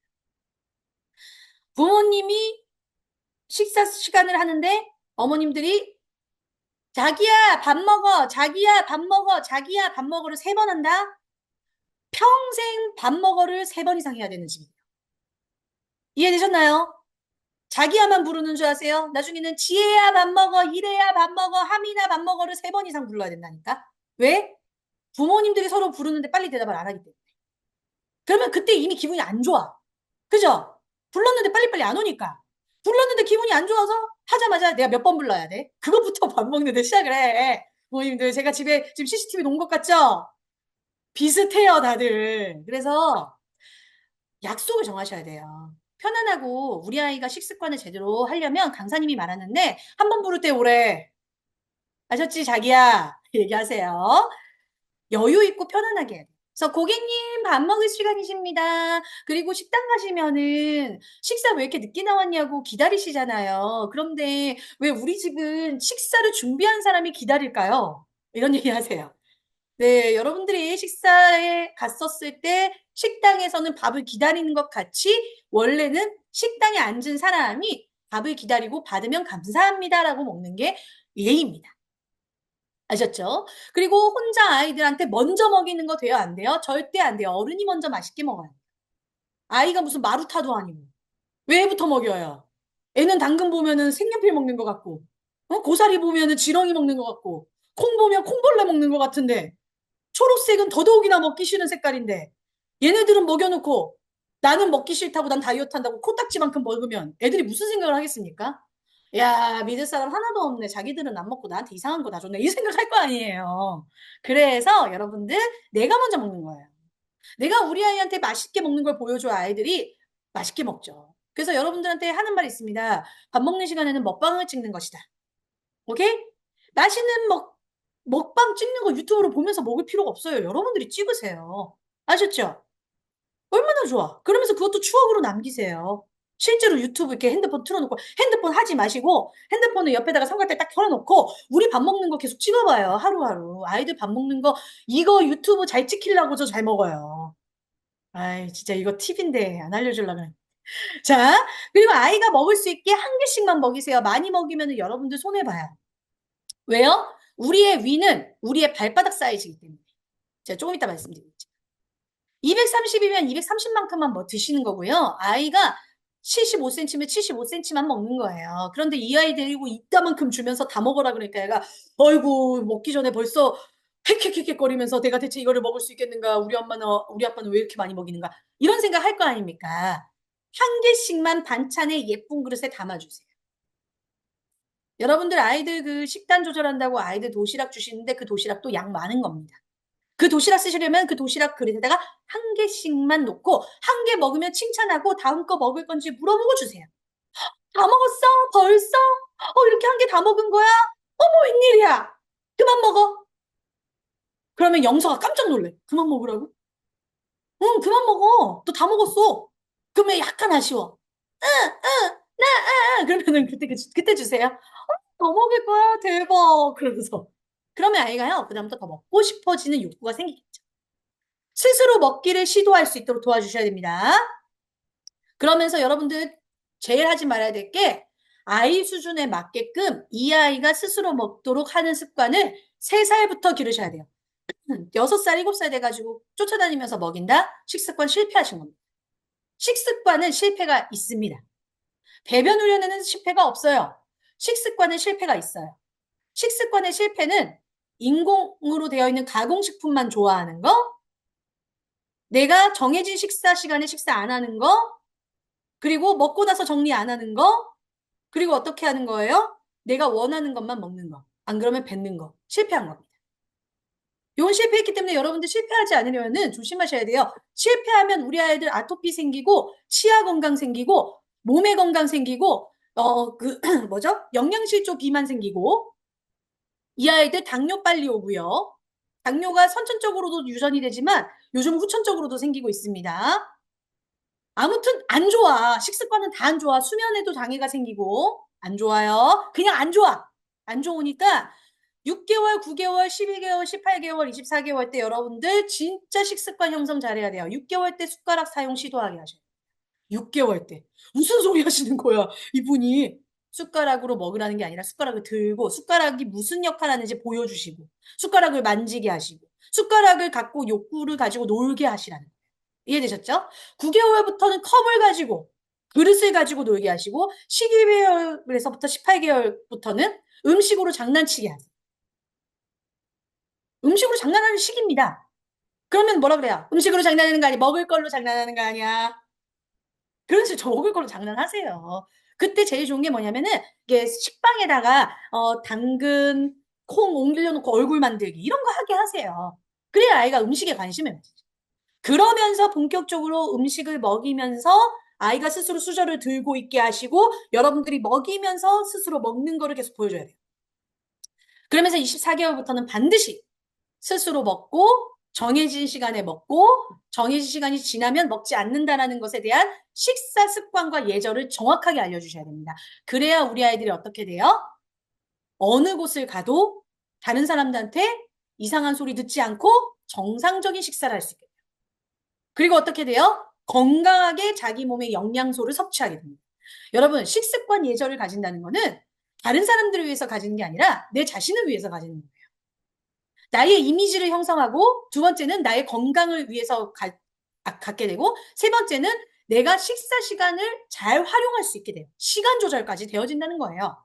그래서 여러분들 지금부터 식습관을 하는 생활 꿀팁을 알려드리도록 하겠습니다. 제가 말이 좀 빠르죠? 유튜브 2배속입니다. 네, 어쩔 수 없어요. 지금 뒤에 남은 게 있어가지고. 먼저 안전하게 식혀서 쉽게 씹을 수 있도록 조각조각 내는 거.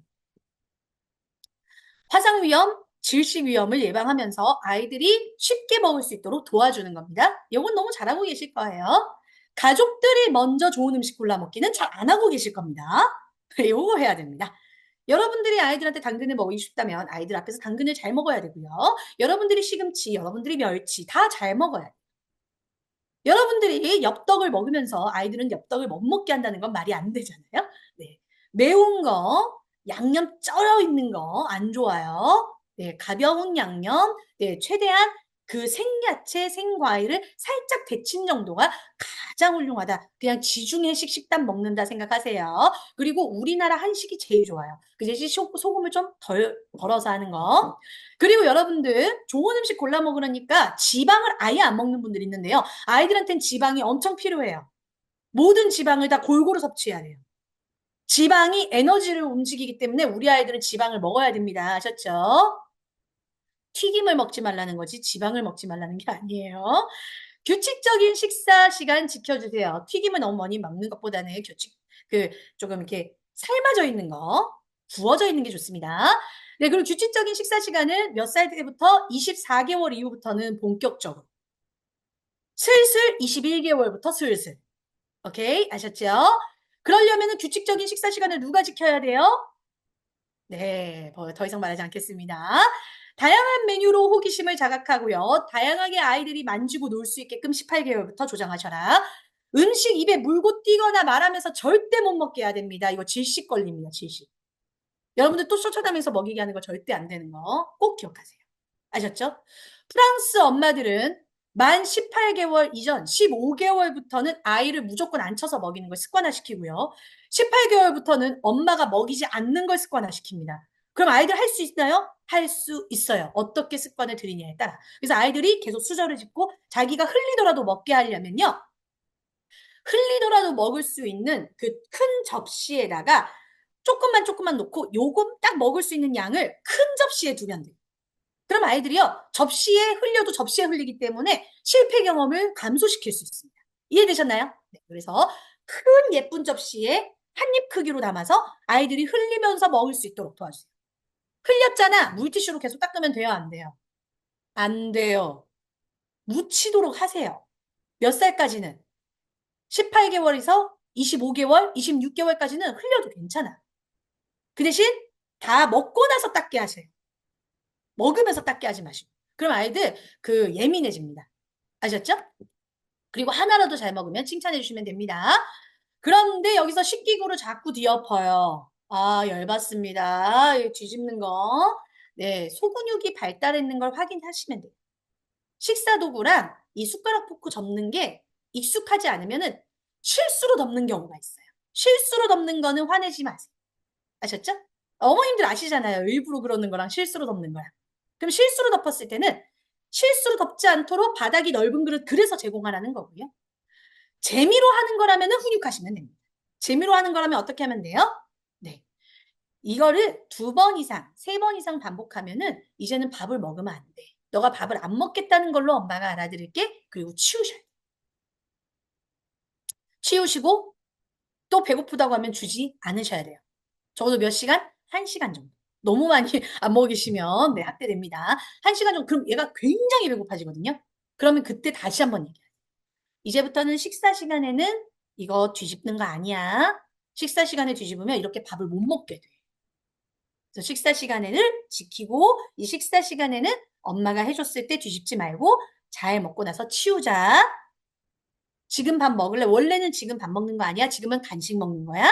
지금은 간식 줄게? 그러면서 무슨 간식 줘요? 생간식 주시면 됩니다. 과자 이런 거 주면은 더 밥 안 먹습니다. 바나나, 토마토, 단호박 이런 것도 주시면 됩니다. 그러면 이 아이는 네, 맛없는 거지만 먹어야 되거든요.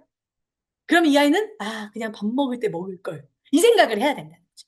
여러분들이 이 아이를 원하는 걸 다 해주면서 이 아이가 왜 이렇게 안 하지라고 하면 안 돼요. 원하는 걸 안 해주면서 이 아이의 습관을 고치는 것이 식습관입니다. 이해되셨죠? 노느라고 식탁에 오질 않아요. 그러면 좋아하는 놀잇감을 식탁에 두세요. 식탁에 장난감 가지고 오는 거 아니야? 막 이러시면 안 되고요. 장난감 가지고 오게 하세요. 식탁이 즐거우면 되잖아요. 그래서 식탁에서 애기가 막 자기 놀잇감 가지고 같이 먹이는 소꿉놀이 같이 하시면 좋아요. 돌아다니면서 떠먹이는 행위는 절대 된다 안 된다? 이거 하면 반드시 실패합니다. 여러분 식습관 실패의 가장 큰 원인 돌아다니면서 떠먹이는 거. 왜 그러시죠? 여러분들이 힘들 텐데요. 하지 마세요. 식사 제한해야 됩니다. 식사는 만 3세 이상부터 적용하면 돼요. 식사 제한은요, 4살까지는 설명만 해주면 돼요. 그래서 안 먹는다고 무조건 3, 4시간 굶기면 안 된다는 거예요. 그래서 제가 아까 1시간까지만 참아라. 그리고는 간식을 먹여라 라고 한 거예요. 성인 또한 식사 시간 잘 지켜야 되기 때문에 두세 번 부르지 않고 자리에 오는 거 한 번 더 제가 강조합니다. 꼭 해야 되고, 스마트폰 독서를 엄마 아빠가 식사 시간에 하고 있으면 이 아이는 영원히 딴짓하면서 식사하는 거예요. 실패. 아셨죠? 밥 먹으라고 하면 자꾸 아프다고 하면서 핑계댑니다. 그거는 편식일 가능성이 높아요. 진짜 아픈 경우에는 여러분들이 아팠구나 하고 체크해 주시고 믿어줘야 돼요. 그 대신 이 아이가 반복적으로 할 경우에는 핑계죠. 그때는요, 음식을 오랜 시간 물고 있고 편식을 하는 경우가 있어요. 그때는요, 우리 부모님들이 편식을 안 하도록 도와주시는 게 좋겠죠. 그럼 어떻게 안 하도록 하느냐? 음식을 오랜 시간 물고 있거나 아프다고 할 경우는 음식량 체크. 음식량 어떻게 체크? 얘 발 사이즈 체크. 내가 주는 양 체크. 내가 주는 양이 한 끼가 발 사이즈만큼 하다면 요거를 3번 나눠서. 알겠죠? 발 사이즈를 3번 나눠서 한 끼 다 주는 겁니다. 제발 많이 주지 마세요. 그럼 얘 역류성 식도염 걸려요. 위염 걸린다고요. 아셨죠? 네. 조금만 주시고 자주 먹도록 해주시면 돼요. 식사 환경 체크, 씹는 재미 제공. 그래서 소리, 색깔, 식감을 여러 가지를 놓고 해주시면 됩니다. 자, 그러면 아이의 편식은 반드시 고쳐야 하는 건 아니에요. 어쩔 때 안 고쳐도 되느냐면 이 아이의 영양 불균형이 생겼을 때 편식이란 문제가 있는 건 전혀 섭취 않는 거예요. 어떤 음식을 전혀 섭취하지 않으면 편식에 문제가 있는 거예요. 근데 문제가 없는 편식은요, 특정 음식만 못 먹는 거예요. 요거는 편식이 아니에요. 이 아이가 그 음식에 대해서는 씹기 힘들거나 이 아이가 몸에 이상한 반응이 온다거나 뭔가 역한 거예요. 저는 굴을 아직도 못 먹습니다. 이런 것들이 우리 부모님들한테도 있잖아요. 그래서 이런 것들 또 장소에 따라서 다른 식사의 모습이라든지 컨디션에 따라서 나타나는 편식 등은 네, 고쳐야 되는 게 아니라 옆에서 체크해 주시고 도와주셔야 되는 부분입니다. 만약에 장소에 따라서 다를 경우에는요. 네, 원에서와 가정에선 다르잖아요. 원은 거의 직장인 식당처럼 드시거든요. 근데 가정에서는 조금 아이가 좀 자유롭게 하잖아요. 그럼 가정에서는 조금 편안한 분위기로 해주셔도 됩니다. 그리고 컨디션에 따라서 이 아이가 안 좋을 때는 지금은 너가 지금 많이 힘드니까 나중에 먹자라고 해주셔도 돼요. 싫어하는 음식을 딱 한 입만 먹게만 해주시는 것은 괜찮습니다. 싫어하는 음식 다 먹게 하는 거는 네, 고문이에요. 그래서 싫어하는 음식은 한 번만 먹어보고 질감만 느끼게 해주시는 거 좋겠죠. 그리고 부족한 영양소는 간식으로 채우면 됩니다. 우리 아이들 간식 먹어야 돼요? 안 먹어야 돼요? 많이 먹어야 돼요. 7살까지는. 그래서 아침 간식, 오후 간식을 저희가 꼭 주는 거예요. 근데 이 간식을 어떤 걸 먹여야 될까요? 옆에 있는 것들 중에서 뭘 먹여야 될까요, 여러분? 떡볶이? 핫도그? 햄버거? 이런 거 간식 먹여요? 자세히 지금 되게 답이 당당하지 않다. 여러분들, 저 지금 여러분들 얼굴 보면서 하고 있는데, 되게 지금 당당하지 않은 모습인데, 뭐, 짜장면 먹여요? 간식 때? 안 되죠, 안 되죠. 여러 분 나눠서 섭취하는데, 제가 아까 말했던 당근, 약간 이렇게 제쳐가지고, 당근이랑 이렇게 맛있는 뭐, 수박이랑 이렇게 같이 좀 맛있는 거 단짠 쓴다. 제가 이건 조금 이따 말씀드릴게요. 이렇게 간식을 건강한 간식으로 맛을 섞어서 주시는 게 굉장히 좋습니다. 자, 모든 음식을 좋아하게 만드는 것은 편식의 목적이 아니에요. 편식을 고치기 위한 목표는요. 새로운 것에 대한 거부감을 줄이는 거예요. 이 아이들은 성취감을 느끼게 하는 게 중요하잖아요. 그래서 편식하는 행동이 감소되면요. 낯선 음식에 대한 두려움도 감소되기 때문에 새로운 환경과 친구에 대한 경험도 불안감도 감소되면서 사회성까지 향상돼요. 그래서 식사를 잘하고 편식을 내가 줄이는 거는 우리 아이들이 편협된 생각을 줄이는 것에도 아주 도움을 많이 줍니다. 그리고 새로운 것을 도전하는 것에 대한 두려움도 이길 수 있어요. 그래서 얘네들은요, 이 아이들을 어떻게 하면 된다? 여러 가지를 그냥 경험하게 하면 된다. 다 먹일 필요 있다, 없다? 없어요. 그래서 한 개씩만 놓고 그 한 개씩 맛만 보게 해주세요. 그것부터가 식사를 잘 만들어가는 과정입니다. 그러면서 더 먹여달라 그러면은 얘가 이걸 좋아하는구나로 발견할 수 있잖아요. 자, 그리고 얘가 편식하면은 아예 식탁에서 치워버린다? 안 되겠죠. 식탁에서 치우는 거 안 돼요.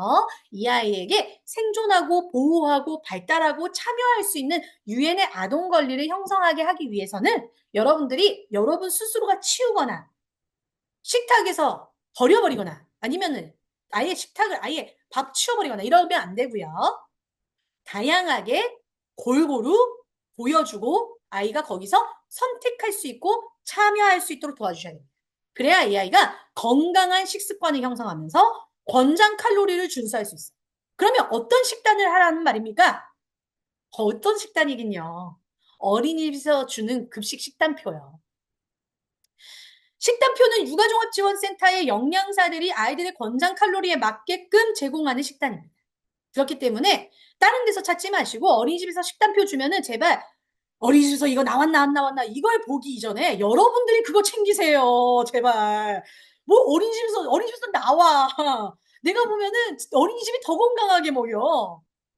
누가 이걸 먹여라? 부모님들. 그럼 똑같은 거 먹이기 좀 그러면 금토일 월화를 바꾸면 되잖아요. 월화수목금을 바꾸면 돼요. 아셨죠? 그래서 제발 원에서 하는 거 그거 확인하지 마시고 제가 우리 부모님들 확인합니다. 집에서 먹이나 안 먹이나. 식단표에 맞게 잘 먹여주시면 될 것 같습니다. 자, 편식을 고치기 위한 꿀팁. 네. 마지막 복습하고 수면 습관 넘어가도록 할게요. 안 먹으면 뇌물 주지 마세요. 뇌물 주면은 그때부터 그거를 해야 먹습니다. 비타민 주고 막 과자 주고 이런 거 하지 마세요. 반복하고 반복하고 반복하세요. 어떻게? 제가 말한 거를 그대로 계속 하십니다. 7살 때까지 바르게 형성된 식습관은 평생을 좌우합니다. 저처럼. 저는 거기에 증인이에요. 어렸을 때 시골에서 자랐기 때문에 항상 저가공 식품만 먹었거든요. 지금도 저는요, 인스턴트 먹다가 항상 저가공으로 돌아와. 왜? 이미 입에 그게 익숙하고 내 몸이 그걸 원하는 거예요. 그러니까 제가 다른 사람보다 에너지도 많고요. 여러분들은 저랑 2시간 수업, 교육 들으면 지치는데 저는 안 지쳐요. 목소리도 안 쉬어. 엄청나요. 그리고 치아도 저는 건치거든요. 뗀 게 하나도 없어. 왜요? 어렸을 때 사탕이랑 초콜릿 못 먹었으니까. 차라리 못 먹는 게 나아요. 너무 요즘 먹을 게 많아. 자, 매운 양념, 짠 양념 안 되는데 허브 향신료 있죠. 건강한 유기농 향신료 이런 것들은 경험하면 좋아요. 야채, 과일 또 주 2회는 육류와 뼈 발라낸 생선이 반드시 필요합니다, 여러분. 한마디로 그냥 어린이집 식단표 하시라고요. 네, 어린이집 식단표 하면 끝나요. 그거에 다 있어.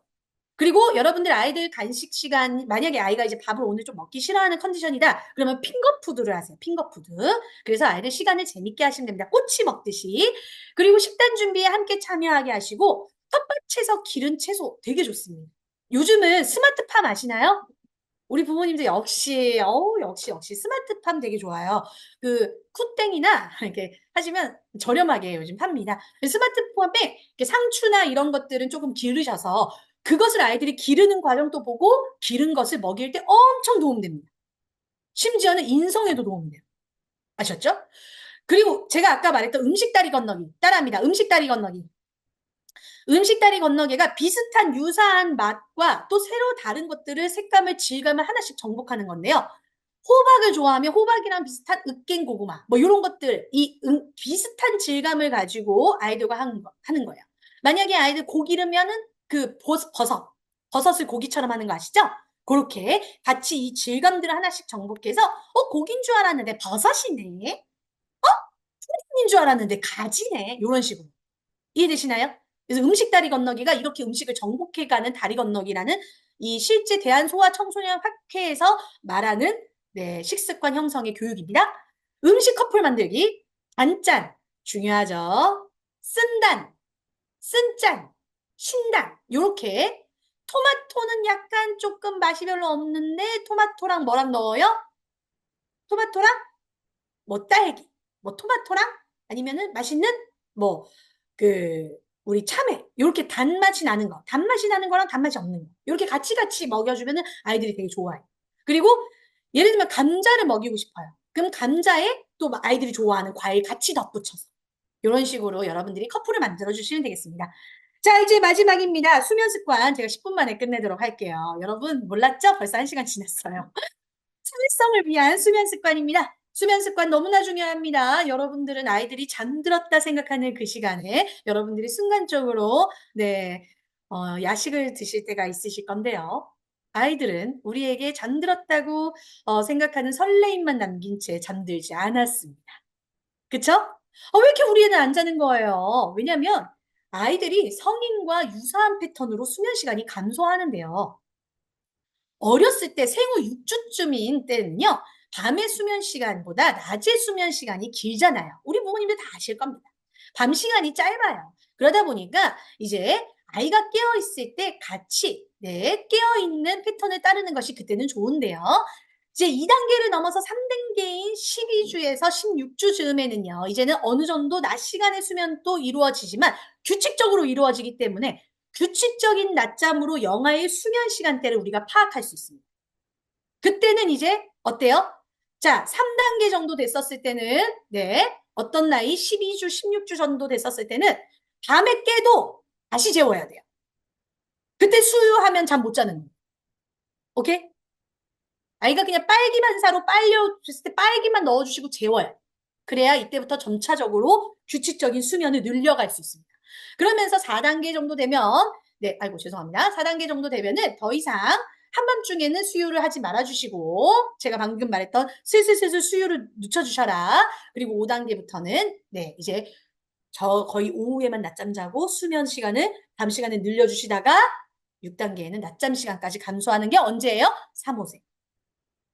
오케이? 네. 근데 3, 5세도 낮잠을 평가제에서는 허락합니다. 왜 그럴까요? 그거는요, 밤 수면을 위한 낮잠 수면 시간이 아니라 아이들의 에너지를 엄청나게 쓰기 때문에 이제 그 성장을 위해서 성장통을 줄이기 위해 낮에 휴식하는 정도예요. 그래서 5살부터 7살, 3세, 5세는 이제 만으로 말하는 겁니다. 5살부터 7살까지 아이들 낮에 잠들 때 2~3시간 자면 안 돼요. 한 30분, 20분, 아니면은 길어야 1시간 정도만 해야 됩니다. 아셨죠? 자, 우리 아이들의 뇌 발달과 신체 성장 발달을 촉진하고 긍정적인 성격을 형성하고 학습 능력을 촉진하고 가장 중요한 건 뭐냐면 성격을 편안하게 만들어줘요. 잠 못 자면 예민해져요. 그러니까 공격성이 증가해요. 친구들 다 때리고 다녀요. 물어요. 잘 물고 잘 때리는 아이들 중에 잠 못 자는 아이들 많습니다. 실제로 그래요. 그래서 여러분들 세로토닌을 활성화시키기 위한 행복 호르몬을 줘야 이런 수면 장애가 생기지 않는데요. 수면 장애가 생기지 않으려면 여러분들이 지켜야 될 4가지 부분이 있습니다. 네, 이거 제가 설명 다 하면 내일 우리 끝나니까 이거는 제가 설명을 빨리 다음 걸로 넘어갈게요. 먼저 세로토닌이 올라가게 하는 건 첫 번째, 식단 조절. 제가 식습관 엄청 중요하다고 말한 이유가 이거예요. 과일과 적절한 탄수화물과 저탄고지는 어른들이 하는 거고요. 아이들은 고탄고지예요. 고탄고지 하시면서 식단 중요합니다. 운동 아주 중요합니다. 아이들 무조건 밖에 나가서 햇빛 봐야 돼요. 햇빛의 멜라토닌이 밤에는 세라토닌을 형성하기 때문에 무조건 비타민 D 활성화시켜야 됩니다. 비타민 D가 멜라토닌 활성화에 가장 중요한 역할입니다. 그래서 계속 그 콘크리트 안에 학원 많이 보낸 아이들이 오히려 학습 능률 떨어져요. 바깥에서 많이 뛴 아이들이 학습 능률 높아져요. 자외선 노출, 그리고 어떻게 해요? 스트레스 관리. 그래서 스트레칭이나 부모님과 함께 마사지도 하시고 부모님과 함께 많은 대화하시면 좋겠습니다. 그러면서 잠을 설치는 경우에 대해 제가 알려드릴게요. 생후 12개월부터는 수면의 형태가 좀 나타나는데요. 3명 중 1명은 만 3세 혹은 그 이후에도 밤에 자주 깨요. 수면장애 나타날 수 있어요. 일시적입니다. 보통. 그런데 지속될 경우에는 가족 생활에도 방해가 되고 이 아이의 낮 생활에도 방해가 돼요. 그래서 낮 동안에 스트레스가 과다하고 너무 많이 움직이면 수면에 영향을 줘요, 오히려. 그래서 적당하게 움직여야 됩니다. 고열이 나는 질병이나 성장통도 통증을 주고요. 부부싸움이나 엄마가 나 집 나갈 거야. 또 자꾸 이러면 엄마 나갈 거야. 이런 말 자주 해도 네, 수면장애 생겨요. 애가 그래서 잠잘 때 엄마 막 부르고 이럴 때는요. 엄마가 자주 나갈 거라는 공포심에 예, 잠에서 깨는 경우가 있어요. 네, 말 조심해야 돼요. 아이들한테. 그리고 미디어 노출. 전자파 많이 노출되면 수면에 방해받습니다. 아이 재워놓고 내가 핸드폰 계속 켜고 있으면 이 전자파 때문에 아이가 잠을 자꾸 깨요. 이해되시죠? 그리고 너무 영하기 때는 부모님들이 나갈 때요. 아무리 조심조심 살금살금 나가도 여러분들이 문을 탁 닫고 나가는 순간에 깨잖아요. 그게 바로 아이들이 여러분들의 피부 냄새를 맡기 때문에 그렇거든요. 공기로 알아요. 우리 아이들이 부모님이 나간 걸. 그럼 여러분들이 이 아이가 알아듣든지 못 알아듣든지 만약에 나갈 거면 말을 해줘야 돼요. 엄마 지금 잠깐 쓰레기 버리고 올게. 잠깐만 기다려. 엄마가 없더라도 놀라지 마.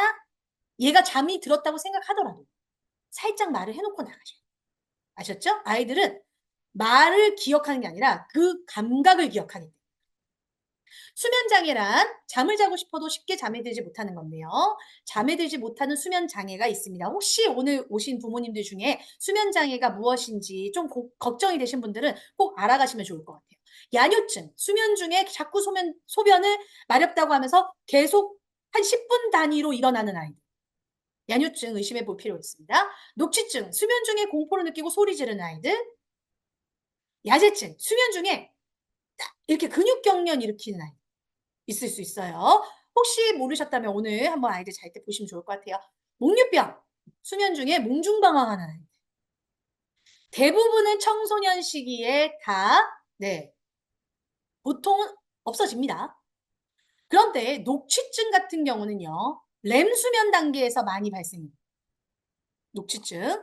야제증도 렘 수면 상태에서 하지만 얘네들은 이 어두운 공간에서 이런 빛이나 어떤 그림자나 이런 환경 때문에 발작을 이렇게 일으키는 경우가 있어요. 그래서 이런 부분들은요, 조금 더 안전하게 이 아이들을 편안한 수면 공간을 만들어줘야 되는데 이건 제가 지금 뒤에 설명할게요. 여러분들이 요거를 발견하려면 일단 수면장애인지 확인해 보셔야 되겠죠? 수면장애 일주일에 몇 번 반복적으로 일어나느냐?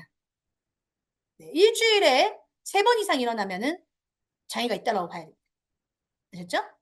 한두 번은 괜찮아요. 그리고 잠을 자고 있는데 만약에 한 번 정도 하는 거 아니고 한 4-5번은 반복적으로 일어난다. 증상의 시간이 어느 정도 경과했냐? 10분 이상 경과한다. 혹은 반복적인 시간에 반복적인 일이 일어난다. 환경 조성이나 안정감을 줬을 때 얘가 괜찮다 그러면 괜찮은 거예요. 그런데 내가 환경 조성을 해주고 내가 옆에서 계속 안아주고 하는데도 심각하다. 소리 지르고 계속 한다. 그러면 이거는 약간 병리적 현상이 있을 수 있습니다. 그 행위가 어떤지 이 반복되었을 때는 여러분들 뇌검사를 해요. 심리검사도 심리검사인데 심리적으로 안정감을 주고 반복적으로 내가 이 아이를 정서 안정을 줬는데도 불구하고 일어나는 것들은 심리를 넘어서 뭐가 생길 수 있어요? 뇌에 어떠한 신경계에 문제가 생겼을 수 있습니다. 그래서 이거는 꼭 진단해 보세요. 그러면 수면 장애 원인은 뭐냐? 선천적인 요인, 후천적인 요인이 있어요. 그리고 의외의 경우가 있습니다. 선천적인 요인은 임신 중에 몸이 열이 많은데 화를 많이 내거나 맵고 자극적인 음식을 먹었을 때 임신 중에 퇴교할 때, 또 몸이 찬데 금신임이 많고 찬 음식을 먹었을 경우, 두려운 경험을 많이 하게 될 경우 태중의 자녀에게 선천적으로 들어갈 수 있다고 합니다. 후천적인 요인으로는 신체의 기운이 막혀서 소화기에 이상이 있거나 이 몸의 소통이 잘 안 될 경우, 열이 몸에 뭉쳤을 경우, 입안이 헐 경우, 신경이 예민한 아이가 스트레스 받았을 경우. 그렇다면 치료할 때는요, 여러분들의 예방 방법으로는 따뜻한 물에 목욕시켜서 혈액순환 원활하게 하시고요. 소화기가 약하고 잘 체하는 경우에는 소화가 잘 되는 음식을 주시면서 따뜻한 음식 주시고요. 자기 전에 많이 먹지 않도록 하는 거는 전체 다 통상적으로 자기 전에 많이 먹으면 안 됩니다. 여러분 다이어트에도 필요하지만 아이들한테도 필요합니다. 항상 배는 따뜻하게 합니다. 그리고 열이 많고 이불이 이제 열이 많은 아이들은 이불을 차내리잖아요. 그때는 다시 이불 덮어주면 더 잠 깨요. 이불 덮어주지 마시고 배에만 수건 올려주시고 시원하게 하세요. 파스텔톤 색상의 벽지를 사용하시고요. 이 아이들이 많은 스킨십으로 안정감을 준 다음에 밤에 이 아이가 통증으로 너무 힘들어할 경우에는 어쩔 수 없지만 이 아이가 지금 이 밤 치레, 수면 치레를 할 경우에는요. 그 통증을 옆에서 이제 조금 가리게 한 다음에 아침에 병원 가는 게 훨씬 좋습니다. 왜냐면 밤에 가게 되면 계속 밤에 통증이 호소되는 게 습관적으로 몸이 형성돼요. 그래서 몸은 내가 통증이 일어날 때 자가 면역으로 이길 수 있는 힘이 있습니다. 그것으로 이길 수 있는 거를 적어도 30분 정도는 지켜봐야 돼. 그래서 이 아이가 30분 정도 자가 면역으로 이게 이겨놨으면은 그 다음에 재워오면 돼요. 그리고 아침에 병원 가면 돼요. 그런데 30분 이상 됐는데 이게 자기 면역으로 일어나지 않고 계속 땀 흘리고 올라갔을 경우에는 그때 응급실을 가시면 되겠습니다. 그래서 우리 아이 수면 패턴이 어떤지 요거 표 한번 보시고요. 월요일, 화요일, 수요일, 목요일, 금요일 날 오전, 오후, 밤에 있는 시간 패턴을 좀 보시면 여러분들이 수면 패턴과 수면 장애 형태를 좀 확인하실 수 있습니다. 그래서 여러분들이 여기 보시면 밤잠 시간대 이 정도로 많이 자야 되겠죠. 집에서 편안하게 동일한 시간대에 자게 하시고 낮 시간대는 동일한 장소에서 동일한 시간대. 그래서 어린이집과 집, 딱 여기에서만 막 바깥에서 얘가 자는 경험이 많으면 굉장히 예민해지고 사회성에 문제가 생겨요. 아셨죠? 왜냐하면 공격성이 증가하거든요. 너무 피곤하기 때문에. 그래서 잠을 잘 때 만약에 차에서 자야 된다. 그럼 어떻게 해야 될까요? 네, 부모님이 옆에 한 분은 계시고 앞에서 운전하게끔 하셔야겠죠. 그냥 그 아이가 자는데 우리 갑자기 생각이 안 나냐? 차에서 그냥 아이가 그 보호대 끼고 잔다고 거기에서 그냥 계속 자게 하시면 안 됩니다. 중간중간 부모님들이 안아주셔야 됩니다. 이건 꼭 기억해 주시면 좋을 것 같아요. 자, 그러면 수면 습관을 위한 마지막 실천 방법 얘기해드리고 마무리를 할게요. 자, 수면 습관을 위한 대화 꿀팁. 수면 시간을 일정하게 유지하는 거 필요하겠습니다. 10시 되면 자는 거, 9시 되면 자는 거 유지해야 되는데 지금 우리 아이들한테 대화할 게 아니죠. 우리 영아 어머님들은 자기랑 대화하시기 바랍니다. 자기랑. 자기야. 자, 지금부터 저랑 같이 읽어보겠습니다. 보시는 분들을 읽으시면 될 것 같아요. 자기야, 시간을 정해서 매일 같은 시간에 일어나는 연습을 해보자. 그리고 일어날 시간과 잠드는 시간을 정해서 우리 모두 같이 비슷한 시간에 잠들고 일어나도록 습관을 만들면 좋을 것 같아. 자기야. 왜? 우리 아이의 수면 습관을 위해서.